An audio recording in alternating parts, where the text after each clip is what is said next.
أعوذ بالله من الشيطان الرجيم بسم الله الرحمن الرحيم.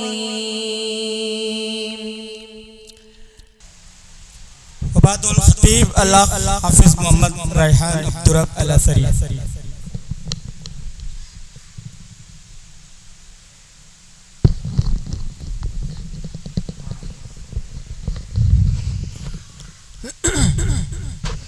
السلام علیکم ورحمۃ اللہ وبرکاتہ.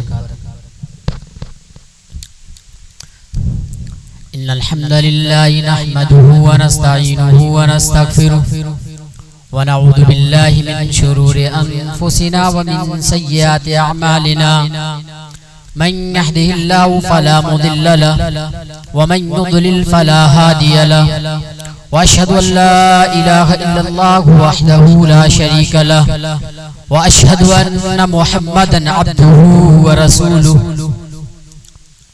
اما بعد فان خير الحديث كتاب الله وخير الهدي هدي محمد صلى الله عليه وسلم وشر الامور محدثاتها وكل محدثة بدعة وكل بدعة ضلالة وكل ضلالة في النار. وقال الله تعالى في القرآن المجيد والفرقان الحميد: أعوذ بالله السميع العليم من الشيطان الرجيم بسم الله الرحمن الرحيم. والعصر إن الإنسان لفي خسر إلا الذين آمنوا وعملوا الصالحات وتواصوا بالحق وتواصوا بالصبر. صدر محترم، معزز علماء کرام، حاضرین مجلس، ہر قسم کی تعریف، حمد و ثنا، کبریائی، بڑائی اس اللہ رب العالمین کے لیے جو ہم سب کا بلکہ پوری کائنات کا خالق و مالک، مربی و پالن ہے. بعدہ درود و سلام نازل ہو انبیاء کرام پر، بالخصوص ہمارے آخری نبی جناب محمد رسول اللہ صلی اللہ علیہ وسلم پر، جن کی الہی شریعت کے مطابق. حاضرین مجلس، ابھی آپ لوگوں نے مولانا شفیق احمد ندوی صاحب کے جامع خطاب سے خطاب سن رہے تھے. انہوں نے یقیناً بہت ہی جامع خطاب سے آپ کو نوازا. اللہ رب العالمین سے یہ دعا ہے کہ بار الہ تو ہمیں ان کی باتوں پر عمل کرنے کی توفیق نصیب فرما. آمین. یقیناً یہ بہت ہی جامع خطاب کر رہے تھے پردے اور حیا کے اوپر، اور یقین مانے تو اللہ کے نبی صلی اللہ علیہ وسلم کی حدیث ہے کہ یہ حیا، یہ پردہ اتنی اہم چیز ہے دین میں، اس کو اتنا قیمتی مانا گیا ہے کہ نبی اکرم کی حدیث ہے کہ الحیاء والایمان قرنا جميعا فاذا رفع احدهما رفع الاخر. کہ حیا ایمان کا حصہ ہے. جس گھر سے حیا نکل جائے، جس دل سے حیا نکل جائے، اس دل سے، اس گھر سے ایمان نکل جاتا ہے. فاذا رفع احدهما رفع الاخر. اگر ان دونوں میں سے کوئی ایک چیز نکل گئی، حیا نکل گئی، تو ایمان باقی نہیں. تو آپ اپنے اندر خصوصاً ماؤں اور بہنوں اپنی حیا کو بقا رکھیں، اپنے آپ کو پردے میں رکھیں. میں نے خطبہ مسنونہ کے بعد جو آیت کریمہ آپ کے سامنے پیش کی ہے، یہ قرآن کی مختصر سی سورہ ہے. امام شافعی رحم اللہ لکھتے ہیں کہ اگر اللہ تبارک و تعالی پورا قرآن نازل نہ کر کے صرف یہ سورہ عصر نازل کرتا تو انسانوں کی زندگی کے لیے کافی ہوتی. ہمیں اور آپ کو زندگی گزارنے کے لیے یہ سورہ کافی تھی ہمارے لیے. آئیے اس آیت کا ترجمہ دیکھتے ہیں. سب سے پہلے اللہ تبارک و تعالی فرماتا ہے والعصر، قسم ہے زمانے کی، ان الانسان لفی خسر، کہ سارے کے سارے انسان خسارے، نقصان اٹھانے والوں میں سے. پھر اللہ تبارک و تعالی ان میں سے کچھ لوگوں کو مستثنا کر رہا ہے کہ جن کے اندر 4 چیزیں پائی جائیں وہ خسارہ اور نقصان اٹھانے والوں میں سے نہیں. 4 چیزوں میں سے سب سے امپورٹنٹ، سب سے قیمتی جو چیز ہے ایمان. اللہ رب العالمین فرماتا ہے الا الذين امنوا وعملوا الصالحات وتواصوا بالحق وتواصوا بالصبر، مگر وہ لوگ، اللہ رب العالمین ان 4 لوگوں کو مستثنا کر رہا ہے، الگ کر رہا ہے، مگر وہ لوگ جو ایمان لے آئے، عمل صالح کرتے رہے، نیک عمل کرتے رہے، وتواصوا بالحق اور حق باتوں کی تلقین کرتے رہے، اور صبر کی طرف لوگوں کو صبر کی وصیت کرتے رہے. یہ 4 چیزیں جن کے اندر پائی جائے وہ خسارہ اٹھانے والوں میں سے نہیں ہے. اس میں سب سے قیمتی، سب سے امپورٹنٹ، سب سے اہم جو چیز ہے وہ ایمان ہے. ایمان سب کائنات کی سب سے بڑی دولت ہے. اگر ایمان آپ کے اندر نہیں تو باقی 3 چیزیں بیکار ہیں. آپ لاکھ نیکی کا کام کرتے رہیں، آپ سینکڑوں حج کر لیں، اگر اللہ رب العالمین پر آپ کا ایمان نہیں تو آپ کا حج بیکار، آپ کی نیکیاں بیکار ہیں. آپ لاکھ لوگوں کو حق باتوں کی وصیت کرتے رہیں، صبر کی تلقین کرتے رہیں، لیکن اگر آپ کا ایمان نہیں، آپ کی توحید نہیں، آپ کا صحیح عقیدہ نہیں، تو یہ ساری چیزیں بیکار ہیں. اس کی مثال یوں سمجھ لیجئے کہ آپ کے پاس 50,000 کا موبائل ہے، لیکن اس موبائل کے اندر 50 روپے کی سم نہیں تو وہ موبائل بیکار ہے. اسی طریقے سے آپ کے اندر اگر ایمان نہیں تو آپ کا عمل صالح، آپ کا اچھا کام کرنا، یہ ساری چیزیں بیکار ہے. کیا کبھی آپ کو یہ ساری چیزیں دیکھ کر پراؤڈ نہیں فیل ہوتی، فخر نہیں محسوس کرتے کہ کتنے لوگ ایسے ہیں جو اپنے ہاتھوں سے مورتیاں بتوں کو بنا کر ان کے سامنے اپنے ماتھے کو ٹیکتے ہیں؟ کیا یہ ساری چیزیں دیکھ کر آپ کو پراؤڈ نہیں فیل ہوتی، فخر نہیں محسوس کہ اللہ تبارک و تعالیٰ نے ہمیں وہ دولت دی ہے، وہ نعمت دی ہے کہ جو ان کے پاس نہیں ہے. کائنات کی سب سے بڑی دولت ایمان ہے. یہ دولت کتنی بڑی ہے؟ اللہ تبارک و تعالیٰ 3 پارے کی آخری آیت میں فرماتا ہے ان الذین کفروا وماتوا وهم کفار فلن يقبل من احدهم ملء الارض ذهبا. دنیا کی سب سے بڑی دولت ایمان ہے. اللہ کہہ رہا ہے جو لوگ ایمان نہیں لا پائے، کفر کی حالت میں انتقال کر جاتے ہیں، اللہ کہہ رہا ہے کہ قیامت کے دن اگر یہ زمین بھر کے بھی سونا دے دے فدیہ کے طور پر، اللہ کہہ رہا ہے دنیا کی سب سے بڑی دولت سونا ہے، اگر یہ سونا دے دے قیامت کے دن، اے اللہ رب العالمین آج کے عذاب سے ہمیں بچا لے، جہنم کے عذاب سے ہمیں بچا لے. اللہ کہہ رہا ہے فَلَن يُقْبَلْ، ہرگز قبول نہیں کیا جائے گا. یعنی ایمان اتنی بڑی دولت ہے کہ قیامت کے دن زمین بھر کے بھی اگر آپ سونا دے دیں تو آپ کا سونا ایکسپٹ قبول نہیں کیا جائے گا. لیکن آج یہی ایمان ہمارے دل سے نکلتا جا رہا ہے. آج ہماری مسلم بہنیں، مائیں ارتداد کے دہانے پر ہیں. کیوں؟ اس کے کئی وجوہات ہیں. ایمان کی لذت ہمیں کیوں نہیں مل رہی؟ ہم ایمان کی اہمیت کو کیوں نہیں سمجھ پا رہے؟ کیونکہ ہم نے اس ایمان کے لیے کچھ قربانی نہیں دی. ایمان کے لیے قربانی دیجئے، اپنے مال کی، اپنے وقت کی، تب آپ اس ایمان کے بارے میں جانیں کہ ایمان کتنی اہم، کتنی قیمتی، کتنی امپورٹنٹ چیز ہے. آپ اپنے وقت کی قربانی دیجئے، کتابوں کا مطالعہ کیجئے، کبھی فرصت ملے تو قرآن کا مطالعہ کیجئے، ترجمے کے ساتھ پڑھیے کہ کس طریقے سے اللہ تبارک و تعالیٰ نے ہم تک اس دین کو پہنچایا ہے. اس دین کی اہمیت اس عورت کو معلوم تھی. اللہ کے نبی صلی اللہ علیہ وسلم معراج کا سفر کیا، آپ کو ایک بہترین خوشبو محسوس ہے.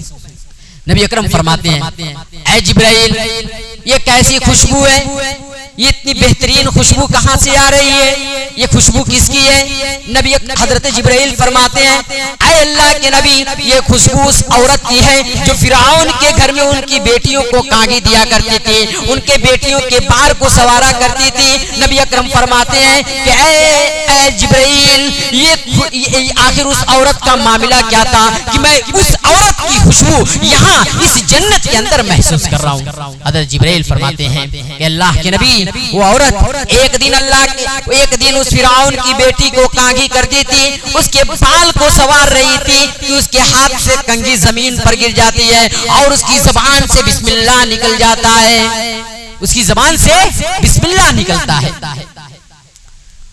جیسے ہی فرعون کی بیٹی کے کان میں یہ بسم اللہ جاتا ہے فرعون کی بیٹی کہتی ہے بتاؤ کس کا نام لیا تم نے, کس کا نام لیا؟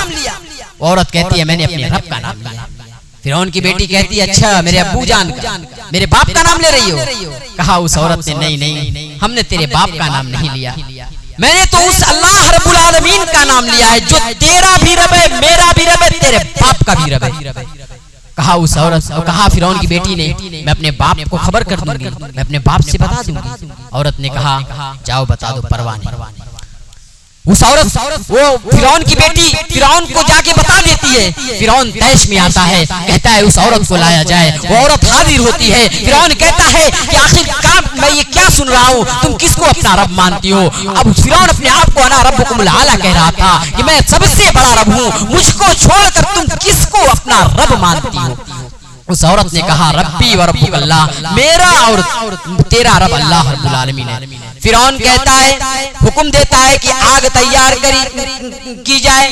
جیسے ہی آگ تیار ہوتی ہے فرعون یہ بھی حکم دیتا ہے کہ اس عورت کو اور اس کے تمام بچوں کو لایا جائے اور ایک ایک کر کے ان کے بچوں کو اس آگ میں ڈال دیا جائے. اور ایک ایک کر کے تمام بچوں کو آگ میں ڈال دیا گیا. مسند احمد کی صحیح روایت میں ہے کہ اس عورت کے گود میں ایک آخری بچہ بچا جو معصوم بچہ تھا, دودھ پی رہا تھا. اس عورت کے اندر تھوڑی سی جھجک محسوس ہوئی کہ ابھی یہ بچہ جل جائے گا آگ میں, اب اس کی باری آ گئی. اس عورت کے اندر تھوڑی سی جھجک محسوس ہوئی. اللہ رب العالمین کی مدد آتی ہے. اللہ رب العالمین اس بچے کی زبان میں قوت گویائی, اس کی زبان میں طاقت دیتا ہے. وہ بچہ بول اٹھتا ہے یا ام اقتحمی, اے میری امی جان تو اس آگ میں کود جا. فإن عذاب الدنیا اہون من عذاب الآخرہ, یہ دنیا کا عذاب آخرت کے عذاب سے زیادہ خطرناک نہیں, آخرت کے عذاب سے زیادہ سخت نہیں. اے میری امی جان تو اس آگ میں کود جا.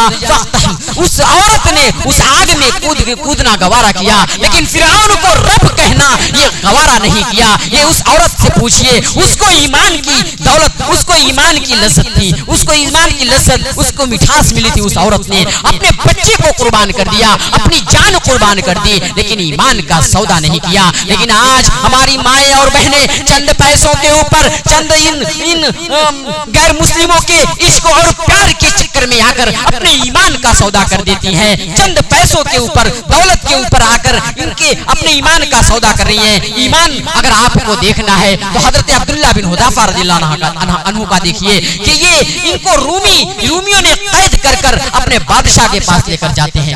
بادشاہ کہتا ہے اے عبداللہ بن حذیفہ, میں تجھے دولت سے نواز دوں گا, پیسے میں تول دوں گا اگر تو اس آیت کو بھول کر لیتا ہے تو.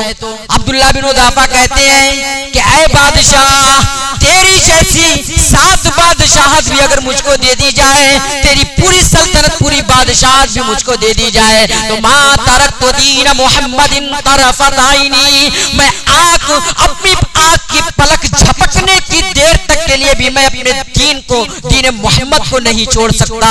یہ ایمان تھا, یہ صحابہ کرام کا ایمان تھا. ان کو ایمان کی اہمیت معلوم تھی. وہ اپنے دنیا کی تمام دولت کو, بادشاہت کو, سلطنت کو اپنے جوتے کے نوک پر رکھ دیے, لیکن اپنے ایمان کا سودا نہیں کیے. لیکن میرے قوم کے نوجوان اور مسلم, خصوصاً مسلم لڑکیاں اپنے ایمان کا سودا کیسے ہو, ایک مسلم گھرانے کی لڑکی اپنے ایمان کا سودا کر رہی ہے, کسی غیر مسلم کے ساتھ جا کے اپنا گھر بسا رہی ہے. یہ خوشی خوشی جا رہی ہے چند پیسوں کے اس عوض پر کہ آج ہمیں یہ 2.5 لاکھ 2 لاکھ کا چیک دے رہا ہے, 6 مہینے کی خوراکی دے رہا ہے. ایسے ویڈیوز ہمارے پاس موجود ہیں, واٹس ایپ پہ آئے, سوشل میڈیا پورا بھرا ہے. ارتداد کے دہانے پر آج ہماری مسلم لڑکیاں, خصوصاً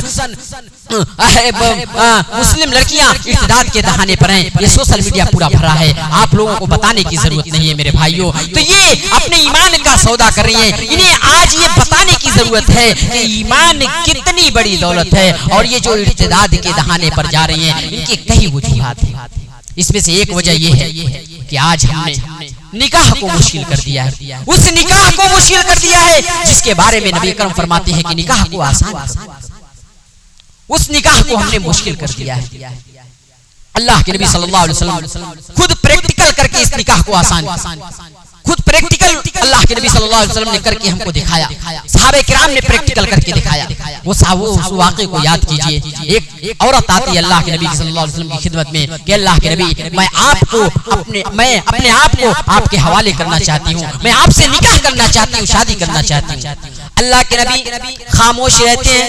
کچھ دیر بعد ایک صحابی کھڑے ہوتے ہیں کہ اللہ کے نبی اگر آپ کو اس عورت کی اجازت نہیں ہے تو مجھے حکم دیں، میں اس عورت سے شادی کر لیتا ہوں۔ نبی اکرم فرماتے ہیں کہ بتاؤ تمہارے پاس مہر میں دینے کے لیے کیا چیز ہے؟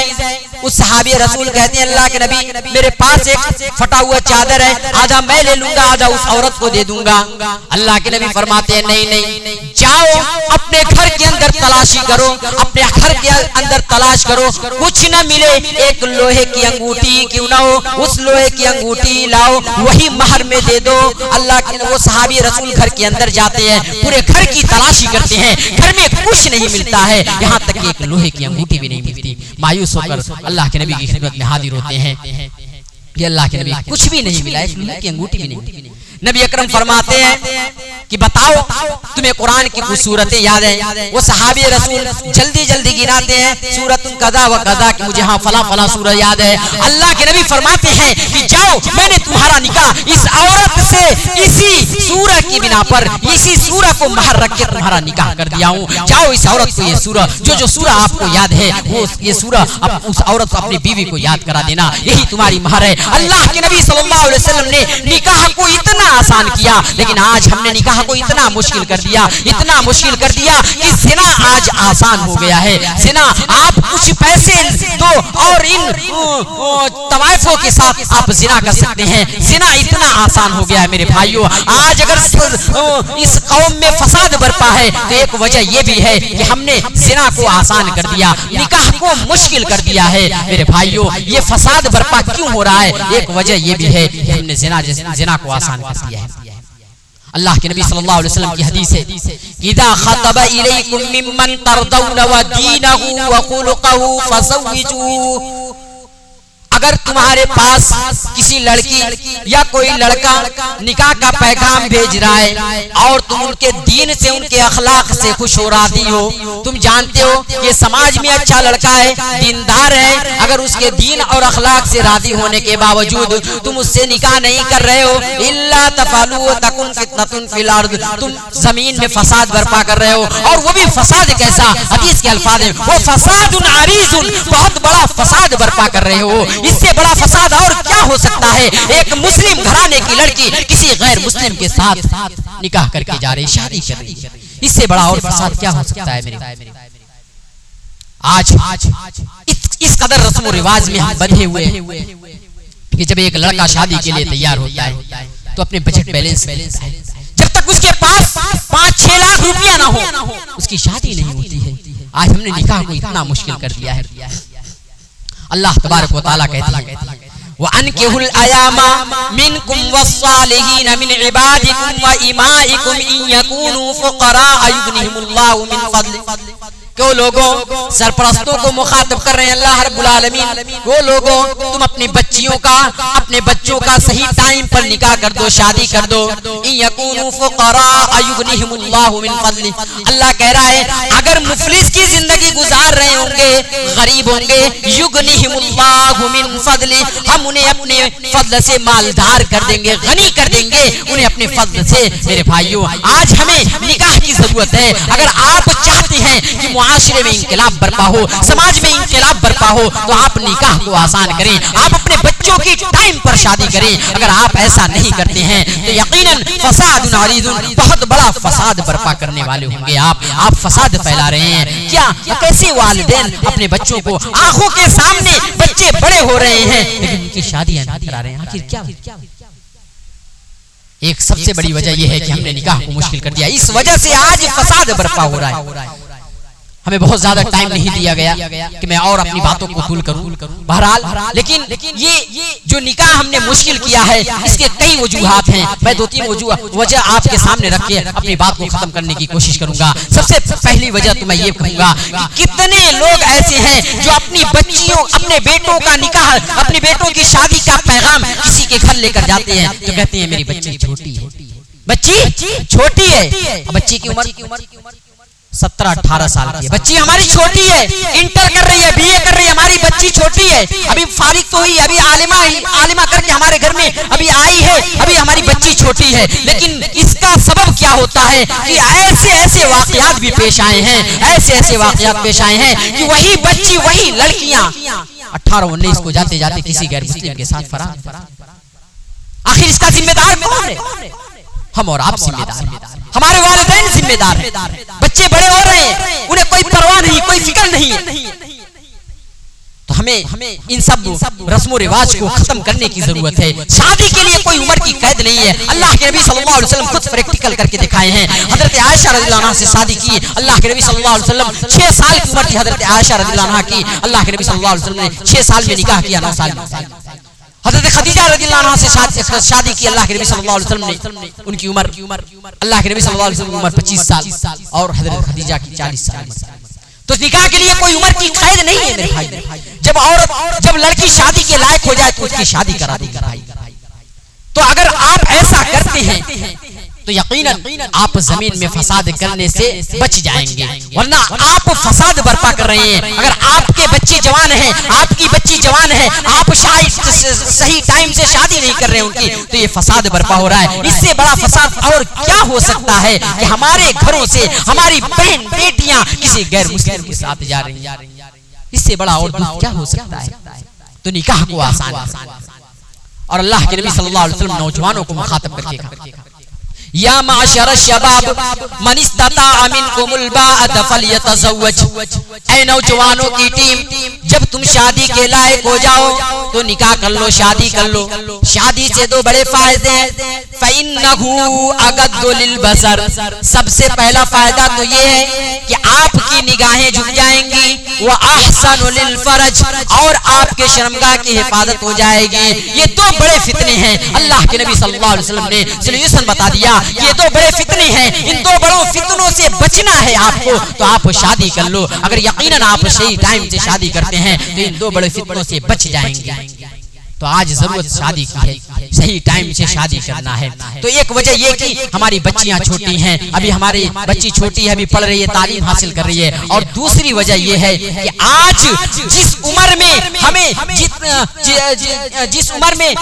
ہمیں پڑھائی لکھائی کی جو عمر ہوتی ہے, اس عمر میں آج ہمارے سماج کے لوگ یہ چاہتے ہیں, یہ کھوجتے ہیں کہ ان کے اعلیٰ مکان ہو, ان کے گھر اچھے ہو, ان کی گاڑی, ان کی خود کی گاڑی ہو. یہ دیکھ رہا ہے ہمارا نوجوان, جو چیزیں آپ کو 40 سال کی عمر میں ملنے والی ہے, یہ 25 اور 20 سال کی عمر میں آپ کھوج رہے ہیں. ایسا نہیں ہو سکتا ہے. آخر میں اللہ رب العالمین سے دعا ہے کہ بار الہ مولانا صاحب آ چکے ہیں, آپ کو ان کی بھی تقریر سننی ہے.